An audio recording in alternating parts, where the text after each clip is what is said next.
ini, Sir Randall, puunan ta po ang satuyang pag-urulay. Ano, ini pong isyung ini diyan sa Siroma na pagbabakod nga ni or pagkukudal or fencing diyan po sa Siroma, eh nakaabot na po sa Kongreso.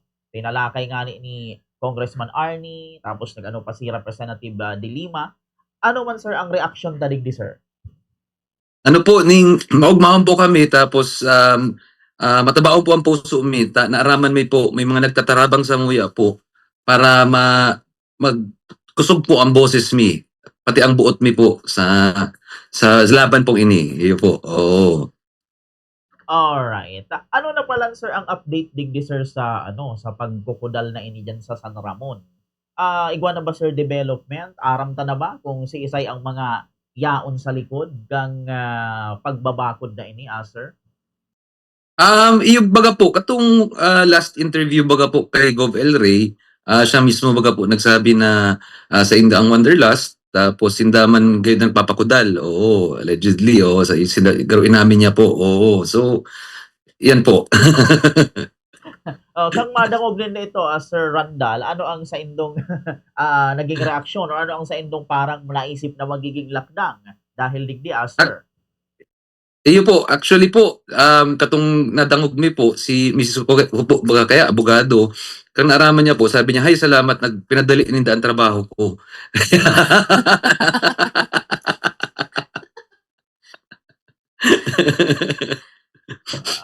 Alright, alright, yun. And anyway, sir, para lang ano, para lang aware ang satuyang audience. Ngunyan ba sir, ongoing pa din ang pagkukudal kasi mga lalaki digdi po sa daga Opo. diyan sa San Ramon, sir? Si report po sa kuya, mayo kaya po ako duman ngunyan, nasa Manila po ako kami ngunyan. Si report po katong barangay captain mi po kasudma. So bali yaon man giraray si mga barracks, no? Tapos yaon man po giraray si may mga bantay magyaray si barracks, pero si pagkudal daa garon nagpundo naman sa barangay San Ramon. Pero may mga nag-report po, naglipat sinda ning pagkudal duman naman sa barangay Malaconini, tapos other parts kang Salvacion na medyo they naagian ka mga tao, they nahihiling para they po sinda obvious, no? So aron po kayan. Opo. Ibig sabihin pala sir, bako lang sarong barangay, bako lang digdi sa San Ramon, igwa pang iba na mga barangay, sir? Iyo po, oo, actually nga ni po, nabigla man po kami dahil poon po katong naging public po ini yung pangyayaring iniyo, ano po, dakulong po nagararanihan sa Barangay San Ramon, na-inspire po siguro sinda, dahil mga si iba po mga taga Barangay Pinitan, Barangay Malaconini, naghahagad man pong tabang kung paano da po maano, nag-report sinda na igwa man da ang pagpapakudal po sa inda na nangyayari. Na parehas man na modus. Parehas man pong ano. Alright. Kaso arin pa sir nagpundo itong mga lalaki duman sa San Ramon na magkudal, sir? Ito pong pagdumani kong Arnie, tapos may mga kaibahan po siya, itong nag-public consultation, right after po kato, naglaylo naman po sinda. Oo, dahil ngunyan po, may nagro-roving na po duman na police na haling Region 5. So tapos igwa naman pong military na nagro-roving po para po ma-assure si seguridad kang mga habitantes po kang Barangay San Ramon. Oo. Alright. Siguro ini sir, siguro naman nakaulay nindo itong mga lalaki. Mayo sinda sir na isabi sa indo na info kung si say ang nagpapatrabaho sa inda, si say ang amo Iyo nila. po. Sir? Kang inot po, pag duman mi, siguro mga first 2 days kang pagkukudal ninda, di gahapot mi kung anong pangaran ninda, kung ano po, kung sisi ang nag-order, kung sisi po nagpapasweldo sa inda, kapos po, di sinda nagsisimbag, kapos mayo pong, di lamang nga kami ginigirungan, paski si Kapitan po, di lamang tinatawan respeto, di lamang tigigirungan, o dagos-dagos lang sinda, karon mayo kami duman, karon kayan. Opo. Mga pirang lalaki ini sir, ining mga nagtatrabaho duman sa San Ramon kang nahiling po nindo. Iyo po, initially po kadakol, nagharakot sinda ning mga fencing materials, tapos ning ano, hanggat sa narisami, duwan ang barracks ninda. So, and parang itong duwang barracks, garo mga 2 kilometers apart. So garong inassume ni dakulao na po ang tigta-try nindang i-fence in simultaneously, no? Si paggibo ninda saro sa may northern side, saro sa may nasa southern man. So talagang paikot sinda. So nangyari po naobserbaran mi na nagfe-fence po sinda aga banggi. So pagkaaga nahihiling mi po sa iba, turog or nagtuturog-turugan. Tapos pagbanggi po, igwa pa man po giraray. May shifting. May shifting po sinda. Opo, pati palang banggi, igwa sir, na nagtatrabaho, sindang pahingalo, ganon, sir? Iyo po, oo, talagang ano po, kaduda-duda nga ni po ang hero ninda. Mas masakit baga magtrabaho pag banggi.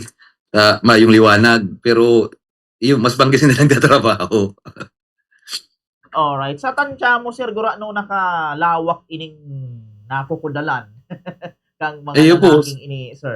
Nasukol mi po, siguro mga, since nag-abot sinda, siguro mga, ginibumi kaya po, drumanan mi itong mga corner posts, no? Tigkuanan mi siya tig-geotag mi siya, tigkuanan mi siyang coordinates, itong mga poste na nasa corner, tapos tig-plot out mi po siya sa Google Earth. So nahiling mi po duman itong scale, tapos itong vastness kang ninda. So ang initial computation mi po, nasa katong panahon na to, 5 days pa lang 5 days pa lang since pag-abot tinda, nasa 300 hectares, no? Sa ngunyan po, di mi pa po na-update si data. Oo, so hopefully po this week i-update mi man po giraray kung nasa inasinda, kung gaano na po kadakula. Yun. O pa sir, sunod kong kahaputan para lang aram din kan sa tuyang mga paradangog, para antabay. Illegal ba sir ining ginigibong ini kang mga lalaki na pagpupudal diyan po sa Sa inot, San Ramon? Sir. iyo po. Sa inot po, syempre illegal kasi inot na inot nagduman sinda without legal basis, malamang pinahiling na titulo, and they sinda nagpapa-identify. So talagang kaduda-duda talaga, 'di ba? Ikaman daw, let's say sa natad mo may nagralaog na tao na di nagpapabisto tapos nagpupuon magkudal. Syempre talagang makatakot bohong iyo. So iyo po 'yan ang pagmati may tinatago. May tinatago dahil din nagpapabisto din, nagtatahog ning muka. Oo, tas nagbubungog-bungogan. So ayun po. Opo. Ini sir, may dugang ko pang kahaputan. Parang igwa yatang surat si Governor El Rey sa Indo, Ayun po. sir. Na Ayun po, oo. makakahilig da ka mo ning mga parang ebidensya yata sa Indo Ayun po. mga statement. Parang ganun, sir, ang nakapalaman sa surat. Ano ang Ayun po. masasabi nindo naman, sir? Actually po, itong idua na po kay ang surat eh. Ang inot na surat, itong tig-issue po kang provincial treasurer na naghahagad ng building permit and titulo, no? And si pangadawang surat, itong nag-i-invite siya na with the local agencies tapos with the LGU para sa investigation niya. So i-address ko lang po muna po si inot na surat. Si inot na surat, right after katong congressional na privilege speech ni Kong Arnie, mga alas 4 ng hapon, may nagduruman sa Kudkad. May 5 pulis, may tapos provincial treasurer, tig-servan kami ng sarong administrative notice na nagsasabi na mag-provide kami ng titulo and ng building permit, no? So, ang problema duman, inyang issue. Number 1, ano may mga pulis? Bako magatong bako man kaming kriminal in the first place, no? And bako man kaming anong tao, 'di ba? O bako kaming threat, no? So, number 2, ning gabos po na records. Gabos na records may pag-abot sa mga titulo, tapos sa pag-abot sa real property taxes na mga binayaran mi, yaon po sa munisipyo. Ang tamang proseso baga po kuta, ning duman sila maghagad. Bakong iyo. Tano daw dinerecho sa muya. So kami, gusto mi ko ta magsunod. Pero ang naiisip mi po, garo oppression iniyo ay garo may abuse of authority, no? Dahil may pulis nga ni, tapos dating aagi sa proper channels sa proseso. So kami nagduduwa-duwa na lugod, ano ba ya? So araw kayo po. Oh, so si pangaduwa pong letter, itong pinadara po rinda para may investigation sa Capitol. Oo. Kami man po, inot na inot, yaod duman nakasururat si mga pangaran, si DNR, si DAR, si barangay captain, si mayor, si vice mayor, si ano. Pero ang mayo duman sa listahan, tano mayo si Wanderlust kung maimbestigar siya. Bumeo. So, nakakaano po siya. Tapos, may conflict of interest. O, inamin naman baga po ni Gov. El Rey na siya ang may sadiri kang Wanderlust. Tapos siya ma-initiate ng investigation. So, di man po yan pwede. Ang hinahanap mi po sa wrong impartial na investigation na nasa tamang forum. No? So, kung pwede lang ko kung ang court ang mag-decide, kung pwede man sa wrong impartial na what do you call this? Na body, pwede to, game to. Pero kung araw kaya na, ika na nga ni si may sadiri, tapos sa buo mo pang imbestigaran yung sadiri mo, imbestigaran. Medyo ano po siya, medyo malabo. Oo.